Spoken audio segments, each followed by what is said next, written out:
사실 초기에 이렇게 잘 해줘도 많은 분들이 안과까지 오지 않고도 다래끼가 치료되는 것을 경험하실 수 있을 거예요. 안녕하세요.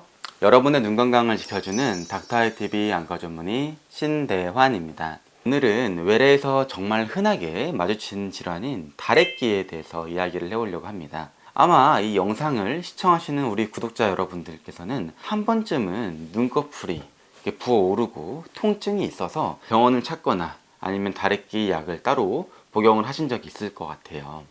그래서 오늘은 이렇게 눈꺼풀 염증, 다래끼가 있을 때 초기에는 어떻게 대응을 해야 하고 어떻게 하면 빠르게 치료할 수 있는지에 대해서 설명드릴 거고요. 다래끼로 오인할 수 있는 중대한 질환들까지도 소개를 해드릴 테니까 끝까지 집중해 주세요.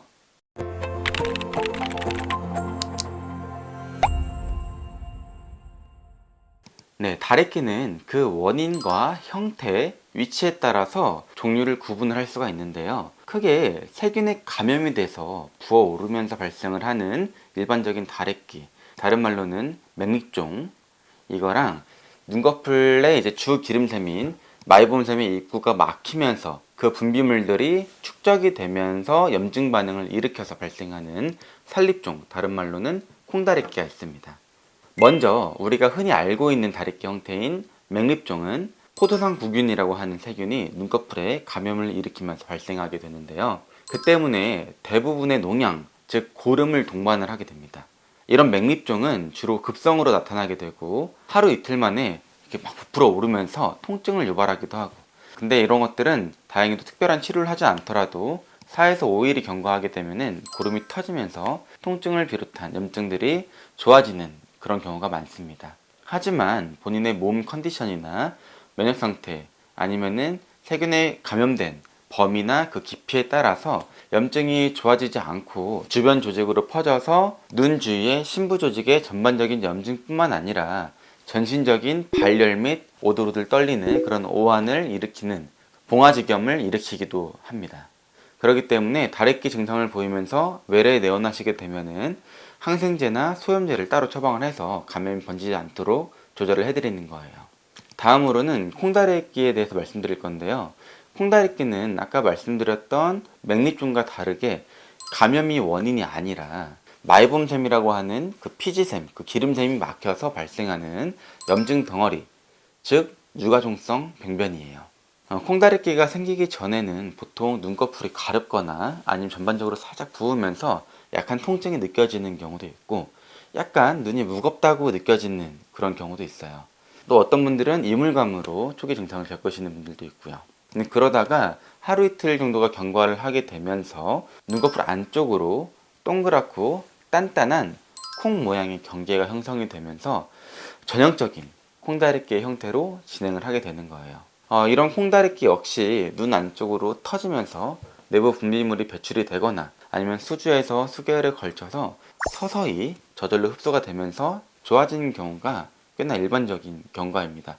물론 이제 딱딱하게 굳어서 이보다 더 오랜 기간 동안 남아있는 경우도 있을 수가 있어서 이런 경우에는 추가적인 처치가 좀 필요할 수도 있습니다. 그렇다면 이런 다래끼나 콩다래끼를 어떻게 하면 더 빠르고 효과적으로 치료를 할 수 있을까요? 지금부터 그 치료 전략에 대해서 알려드리도록 할게요. 가장 손쉽고 집에서 해볼 수 있을 만한 치료로는 온찜질, 따뜻한 물수건이나 이런 것들을 이용을 해서 눈꺼풀을 찜질을 해주는 거고요. 그리고 이제 눈꺼풀 청소가 있습니다. 다래끼나 콩다래끼 두 개 모두 해당을 하는데 따뜻한 물수건이나 아니면은 시중에서 파는 눈꺼풀 전용 온찜질 안대 이런 것들이 있어요.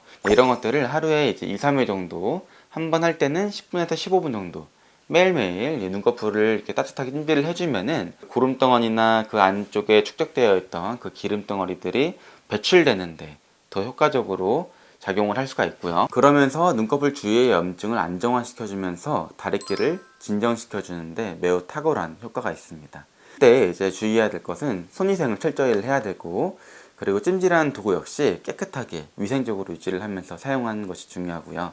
또 찜질 후에는 눈꺼풀 전용 세제를 이용을 해서 눈꺼풀 테두리를 청소를 해주게 되면은 티트리 오일 성분들을 비롯해서 여러 가지 부속 성분들이 이런 눈꺼풀 전용 세제에 들어있는데 이런 성분들을 통해서 항염 효과를 볼 수도 있고, 2차 감염을 예방하는 효과도 있어서 다래끼를 빠르게 진정시켜 줄 수가 있겠습니다.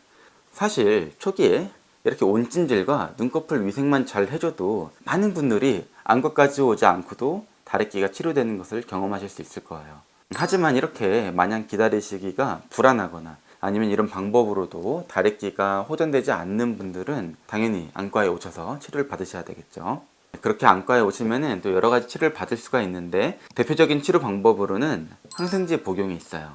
아까도 말씀드렸듯이 일반적인 다래끼는 포도상구균의 감염으로 인해서 발생을 하기 때문에 항생제를 통해서 그 증식을 좀 억제를 해볼 수가 있기 때문에 항생제를 써볼 수가 있고요. 콩다래끼의 경우에도 역시 속다래끼와 혼동되거나 아니면 혼재하는 경우도 있기 때문에 잘 낫지 않고 반복될 경우에는 항생제를 처방드리는 경우도 있어요. 여기서 더 나아가서 자연 배농이 잘 되지 않는 경우에는 칼이나 주사침으로 배농을 시켜줘야 되고요.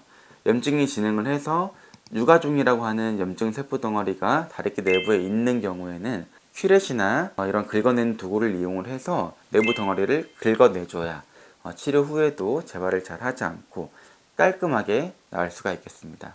하지만 이렇게 다래끼 수술이 무섭고 협조가 안 되지만 만성적인 다래끼가 있는 분들의 경우에는 스테로이드 염증 주사를 눈꺼풀에 주입을 하는 방법이 있어요. 비교적 외래에서 좀 간단하게 시도를 해볼 수 있는 방법이니까 이런 시술들을 하는 거에 대해서 너무 무서워하지 마시고 만성적인 다래끼가 있다면 꼭 치료를 받으시길 권유드립니다. 그런데 만약 다래끼가 이런 여러 가지 치료에도 너무 자주 재발을 하고 주변의 눈꺼풀 구조물 아니면 속썹 모양 등이 이제 변화가 유발이 되고 있다면 눈꺼풀에 발생하는 피지슴 암 등의 이런 악성 종양 등을 염두에 둘 수 있으니까 이런 경우에는 조직 검사가 가능한 병원을 가셔서 진료를 받아보시는 것이 필요합니다. 또 물집, 즉 수포를 동반한 눈꺼풀염의 경우에는 헤르페스로 알려진 단순포진 바이러스나 대상포진 바이러스에 의한 감염일 가능성이 있기 때문에 이런 경우에도 역시 반드시 가까운 안과에서 적절한 치료를 받으셔야 합니다. 만약에 이제 임산부분들이나 아니면은 출산한 지 얼마 안 되는 산모의 경우에는 이게 면역력이 좀 떨어지면서 단순포진 바이러스에 의한 눈꺼풀염이 생기는 경우가 있는데 이런 경우에는 면역 체계가 제대로 갖춰지지 않은 신생아에게 헤르페스 뇌염 등의 심각한 감염을 일으킬 수 있기 때문에 제대로 된 치료 및 접촉 주의가 필요할 수도 있겠습니다. 네, 오늘은 다래끼가 발생하는 원인 및 증상 그리고 치료에 대해서 설명을 하고 다래끼를 오해하기 쉬운 그런 중요한 질환들에 대해서 정리를 해드렸는데요. 흔하게 마주칠 수 있는 질환인 만큼 오늘 내용을 숙지하셔서 앞으로 우리 구독자분들에게 많은 도움이 될 수 있기를 바랍니다. 네, 오늘은 여기까지고요. 구독과 좋아요, 알림 설정 그리고 댓글을 좀 달아주시면은 앞으로 제가 더 알찬 콘텐츠를 제작을 하는데 큰 힘이 되니까 잊지 마시고요.